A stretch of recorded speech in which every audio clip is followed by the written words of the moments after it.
Hello all, welcome to my channel coding practice. तो आज हम गिग्स फॉर गिग्स की problem of the day 17 Feb corona vaccine के नाम से जो है वो सॉल्व करने वाले हैं। कि तो इस प्रॉब्लम के अकॉर्डिंग हमें एक बाइनरी ट्री गिवन है और उस बाइनरी ट्री में नोड्स जैसे कोई भी पर्टिकुलर नोड को हमें मिनिमम नंबर ऑफ दी पूरे बाइनरी ट्री को minimum number of the vaccine kit available करवानी है कि हमें कितनी minimum number of vaccine kit हमें रिक्वायर्ड है इस पूरे बाइनरी ट्री को कवर करने के लिए। तो कंडीशन क्या है कि अगर हमने किसी भी नोड को वैक्सीन किट अवेलेबल करवा दी, तो वो वैक्सीन किट उसके चाइल्ड नोड्स और उसके पेरेंट नोड को भी अवेलेबल होगी। ठीक है, तो इतना समझ में आने के बाद जैसे कि सपोज़ अगर हमने सैंपल टेस्ट केस जो इनका एग्ज़ाम्पल बना अगर वो देखें, तो अगर हमने वैक्सीन किट अगर नोड नंबर 1 को अवेलेबल करवा दी, तो वो वैक्सीन किट नोड नंबर 2 और नोड नंबर 3 को भी अवेलेबल होगी क्योंकि वो उसके चाइल्ड नोड्स हैं। ठीक है, तो हमें एक इतना समझ में आ रहा है कि एक वैक्सीन किट हमें नोड नंबर 1 को या 1, 2, 3 को एक वैक्सीन किट अवेलेबल करवानी ही पड़ेगी। सेकंड वैक्सीन किट अगर मैं 5 को अवेलेबल करवा दूँ, तो वो उसके पैरेंट 4 और उसके चाइल्ड 6 को भी वो कवर कर लेगा। तो इसका मतलब ये पूरे बाइनरी ट्री में जो 6 नोड है, 1, 2, 3, 4, 5, 6 वो कवर हो सकती है by using the 2 vaccine kits. अगर मैं एक को दे दूँ, दूसरी नंबर 5 को दे दूँ। ठीक है, तो इसका आंसर क्या हो गया 2। तो ऐसे ही हमें अप्रोच निकालनी है कि किस मेथड से किस अप्रोच हमें या यूज़ करें कि हम इस क्वेश्चन को ईज़िली सॉल्व कर दें। तो एक जो बेसिकली अप्रोच मतलब आ रही है दिमाग में वो ये है कि अगर हम इसमें एक चीज़ ध्यान से देखें कि अगर किसी भी पर्टिकुलर नोड के लिए 3 कंडीशन अराइज़ हो सकती है कि उस पर्टिकुलर नोड के पास पहले से ही किट अवेलेबल हो, मतलब उस पर्टिकुलर नोड के लिए पहले से उसके पास किट हो, मतलब मैंने उसको किट दे दी, उसके पास है। तो वो अगर उसके पास अगर किसी नोड के पास पर्टिकुलरली किट है, तो वो अपने पेरेंट को भी कवर कर लेगा, वो अपने दोनों चाइल्ड्स को भी कवर कर सकता है। ठीक है, अगर उसके पास किट नहीं है, तो 2 केस अराइज़ हो सकते हैं। पहला केस है कि उसके पास किट नहीं है, लेकिन उसको कोई और कवर कर रहा है। जैसे कि सपोज़ कि ये एक नोड है, जैसे कि यहाँ पे अगर मैंने इसको किट दे दी, तो ये अपने चाइल्ड को कवर कर रहा है, तो इस नोड के लिए क्या कंडीशन हो जाएगी? इसके पास खुद के पास किट नहीं है, लेकिन उसका पेरेंट उसको कवर कर रहा है। ठीक है, थर्ड केस क्या हो गया? उसके खुद के पास भी किट नहीं है और उसको कोई कवर भी नहीं कर रहा, तो उसे किट की रिक्वायरमेंट है। ठीक है, तो वहाँ अपने को किट देनी पड़ सकती है। तो ये एक 3 केसेज़ हो गए हैं, ठीक है? तो इनको अगर मैं लिखूँ तो पहला केस अगर मेरा है, तो वो क्या है? पहला केस अगर उसके पास किसी पर्टिकुलर नोड के पास मेरे पास किट है। अगर ऐसा कुछ है, तो मैं रिटर्न क्या कर दूँगा 0। मैंने एक ऐसा फ़ंक्शन बना रहा हूँ, उस फ़ंक्शन के अकॉर्डिंग अगर तुम उसमें root node of the binary tree डालोगे, एक मशीन टाइप है ये, एक फ़ंक्शन क्या है, एक मशीन टाइप है कि अगर उसमें तुमने रूट नोड डाला बाइनरी ट्री का, तो वो तुम्हें आउटपुट दे सकता है 3, जो कि क्या-क्या हो सकता है -1, 0 और 1। 0 किस केस में देगा? जब उसके पास किट है। -1 किस केस में देगा? जब उसके पास किट नहीं है लेकिन उसके नीड है। ठीक है, तो उसके पास किट तो नहीं है, लेकिन उसे नीड है। ठीक है, तो नीड है तो वो क्या रिटर्न कर देगा? वो रिटर्न कर देगा -1। ठीक है, वो मशीन -1 रिटर्न कर देगी। तीसरा केस क्या आता है कि उसके पास किट तो नहीं है, लेकिन वो कवर्ड हो रहा है वो किसी और नोड से, मतलब कि वो उसको पेरेंट कवर कर रहा है या फिर उसका उसका चाइल्ड कवर कर रहा है, तो उस केस में वो रिटर्न कर देगा 1। यार मैं व्हाइट बोर्ड यूज़ कर रहा हूँ तो थोड़ा-सा हो सकता है टाइपिंग में वैसा, मतलब माउस से कर रहा हूँ तो प्रॉब्लम हो सकती है, सॉरी फॉर दैट, ठीक है। तो ये समझ में आ रहा है कि किट है तो वो 0 रिटर्न कर देगा, वो फ़ंक्शन या मशीन। अगर किट नहीं है, अगर उसे नीड है तो वो -1 रिटर्न कर देगा, और किट नहीं है लेकिन वो कवर्ड हो रहा है, तो वो 1 रिटर्न कर देगा, ठीक है। तो ये बाइनरी ट्री है। तो इसे ध्यान से अगर देखें तो इसके अंदर अगर मैं इसको देखूँ तो मैं पोस्ट ऑर्डर ट्रांसफर में अगर मैं ट्री को आइटरेट करूँ, जैसे पहले मैं लेफ्ट नोड को करूँ, फिर मैं राइट नोड को करूँ और फिर मैं रूट को करूँ, तो ये चीज़ समझ में आ सकती है कि हर पर्टिकुलर नोड के लिए मैं इन 3 केसेज़ से पास कराऊँगा और वो मेरे को रिटर्न कर देगा कि इतनी किट रिक्वायर्ड है। जैसे कि इस एग्ज़ाम्पल में देखें, तो अगर मैं रूट नोड को उस मशीन में डाला, तो रूट नोड के पहले लेफ्ट में जाएँगे हम। लेफ्ट में जाके मैंने देखा कि ये लीफ नोड है, मतलब इसका लेफ्ट राइट तो है नल, ठीक है। अगर लेफ्ट राइट नल है, तो इस पर्टिकुलर नोड के लिए इसके पास किट भी नहीं है और इसे नीड है, ना ही इसको कोई कवर कर रहा है अभी तक, लेकिन इसको नीड है, तो ये अपने पैरेंट नोड को क्या रिटर्न करेगा? ये पैरेंट नोड को अपने रिटर्न कर देगा -1, ठीक है। फिर मैं जाऊँगा राइट में, इस नोड के राइट में गया, राइट में फिर मैं लग जाऊँगा लेफ्ट में मैंने देखा कि नल है। नल होने का मतलब क्या? अगर कोई पर्टिकुलर नोड नल है, तो उस केस में ये वो मशीन क्या रिटर्न करेगी? वो 1 रिटर्न करेगी। क्यों? क्योंकि उसके पास किट भी नहीं है, ना ही उसे नीड है, मतलब रिक्वायर्ड है, ठीक है? तो उसके पास किट भी नहीं है, उसे नीड भी नहीं है, तो वो क्या मैं बोल सकता हूँ, वो कवर्ड है, मतलब उससे पैरेंट नोड को कोई फ़र्क नहीं पड़ने वाला, क्योंकि यहाँ पे वो नोड कवर्ड हो चुकी है, मतलब उसको कोई प्रॉब्लम नहीं है किसी और नोड से, तो तुम करो या ना करो, अपना पैरेंट खुद सँभालेगा, ठीक है? तो ये क्या रिटर्न कर देगा, ये यहाँ पे रिटर्न कर देगा 1। ठीक है, कि यहाँ पे मैं नल हूँ, मेरे होने से या ना होने से तुम्हें कोई फ़र्क नहीं पड़ रहा, ठीक है। फिर मैं गया राइट में जाने के बाद फिर मैं लेफ्ट में गया, और ये लीफ नोड है, और ये रिटर्न कर देगी इसको -1 कि मेरे पास किट नहीं है लेकिन मुझे नीड है, मुझे रिक्वायर्ड है किट की, ठीक है, तो तुम अरेंज करके दो। और ये राइट नोड उसको क्या रिटर्न कर देगी कि मेरे पास किट भी नहीं है लेकिन मैं कवर्ड हूँ, मतलब मेरी एग्जिस्टेंस या नॉन एग्जिस्टेंस तुम्हें कोई फर्क नहीं पड़ने वाला, ठीक है। इस पर्टिकुलर नोड के लिए दो आ रहे हैं आंसर, एक लेफ्ट से तो आ रहा है -1, एक राइट से आ रहा है 1। तो इसका मतलब उसके किसी एक चाइल्ड को किट की जरूरत है जो कि उसको नहीं मिल पा रही है, तो इस पेरेंट की रिस्पॉन्सिबिलिटी की वो उसको किट अरेंज कराए, तो यहाँ पे हमें किट देनी पड़ेगी। अगर मैंने यहाँ पे किट दे दी तो ये अपने पेरेंट को क्या रिटर्न करेगा, ये अपने पेरेंट को रिटर्न कर देगा 0 कि मेरे पास तो किट है और मैं तुम्हें भी कवर कर सकता हूँ या जो भी है, मतलब मैंने रिटर्न 0 कर दिया तुम्हें, ठीक है। इस नोड के लिए क्या आ रहा है, लेफ्ट से 1 आ रहा है, मतलब वहाँ पे कवर हो चुकी है, और राइट से 0 आ रहा है, इसका मतलब वहाँ पे किट है, अवेलेबल है।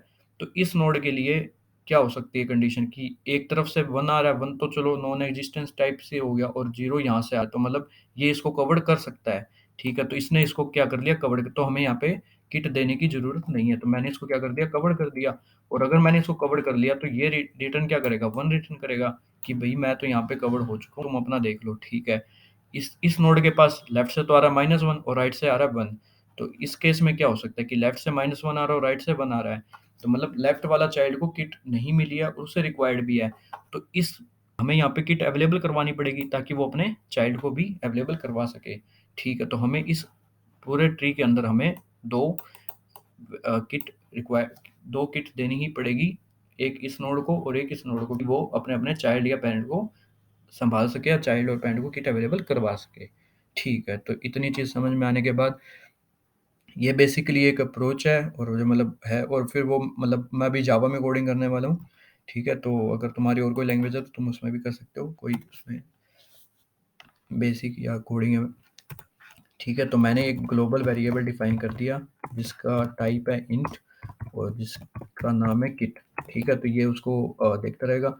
फिर मैंने जो मशीन की बात की थी, ठीक है, वो उसका नाम मैंने लिया है फंक्शन fun शॉर्ट फॉर्म में, और उसमें मैंने रूट नोड को दूंगा। तो अगर रूट नोड को एंटर करवाने के बाद अगर मैं वो -1 रिटर्न कर रहा है, -1 का मतलब क्या, उसके पास किट नहीं है लेकिन उससे ज़रूरत है किट की, तो जो मेरे पास अभी तक किट का काउंट है मैं उसको मैं क्या कर दूंगा, रिटर्न किट +1, मतलब जितनी भी मेरे पास किट आई है उसमें एक बढ़ा के मेरे को आंसर देना पड़ेगा कि उसके पास तो अभी किट नहीं है, उसको भी अवेलेबल देनी पड़ेगी, ठीक है। और एनी अदर केसेस हमें क्या देनी पड़ेगी, सिर्फ जो जितनी किट है वो, ठीक है। फिर मेरे पास सेकंड फंक्शन क्या बन रहा है, जो कि है fn नाम से, ठीक है, उसका इंटीजर टाइप ही होगा, ठीक है। तो मैंने रूट नोड डाल दिया, ठीक है।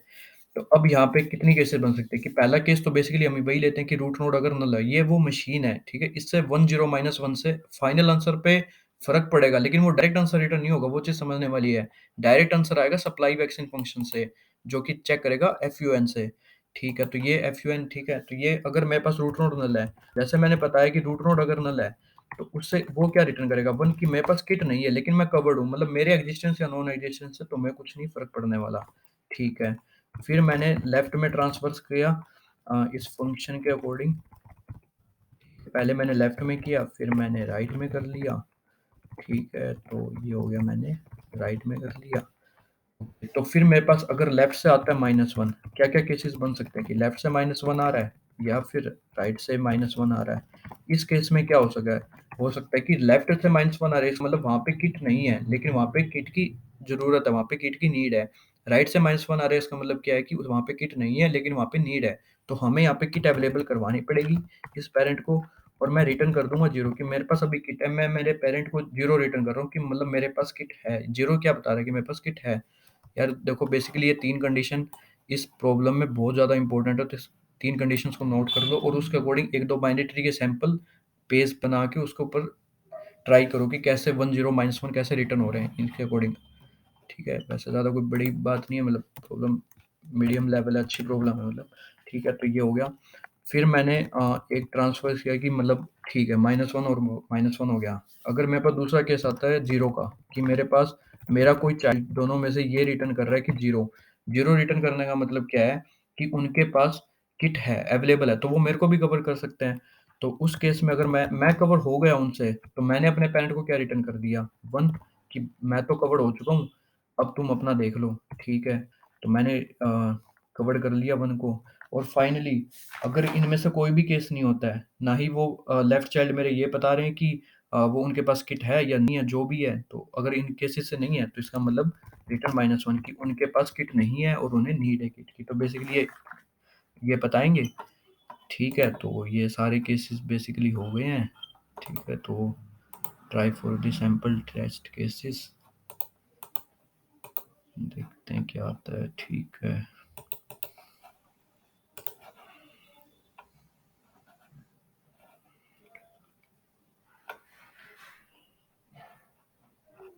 पे 1 2 1 second, static if root equal to null then return 1, and अगर लेफ्ट और राइट से चेक कर लिया, अगर लेफ्ट की वैल्यू -1 और राइट की वैल्यू दोनों में से किसी तो कि प्लस प्लस, और अगर वो लेफ्ट 0 या फिर राइट 0 है तो इसका मतलब रिटर्न 1 उस केस में, और ना रिटर्न -1, ठीक है?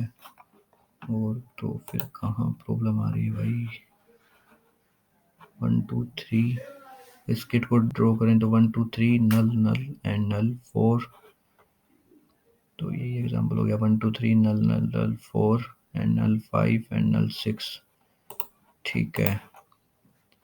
तो अगर मैं बात करूं कि अ, तो सही लिखा ना कि मेरे पास -1 है, तो इसका मतलब किट नहीं है लेकिन मुझे नीड है, तो मैंने किट अवेलेबल करवा दी और मैंने रिटर्न 0 कर दिया कि मेरे पास किट है अभी, ठीक है?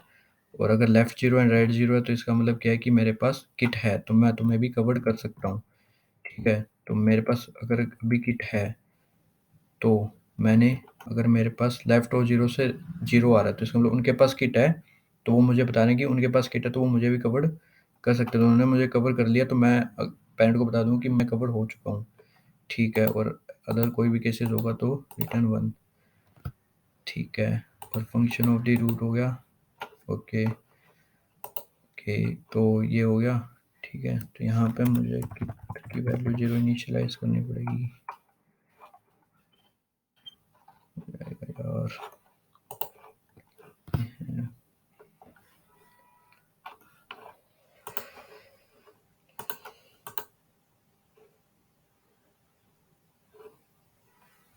ठीक है, हाँ हो गया, चलो 219 टेस्ट केसेस पास हो गए हैं, 2 अटेम्प्ट हो गए थे, ठीक है? तो यार देखो, बेसिकली ये अप्रोच है कि हमें 3 पॉइंट का ध्यान रखना है कि अगर उसके पास किट है तो वो 0 रिटर्न करेगा, किट नहीं है तो नीड -1, अगर किट नहीं है, उसको ज़रूरत है तो -1, और किट नहीं है लेकिन उसको कवर कर चुका है तो वो 1 रिटर्न करेगा, ठीक है? तो ये देखो, प्लीज़ यार लाइक करो अगर तुम्हें अच्छा लगा, कुछ क्वेश्चन प्रॉब्लम अप्रोच कुछ समझ में आई तो मतलब लाइक करो, शेयर करो, सब्सक्राइब करो, कमेंट करो अगर तुम्हें कुछ इसी टाइप की प्रॉब्लम्स पे और कुछ सॉल्यूशन चाहिए, या कुछ अप्रोच में तुम्हें प्रॉब्लम लगी है, जो भी है, ठीक है? So thank you guys for the watching.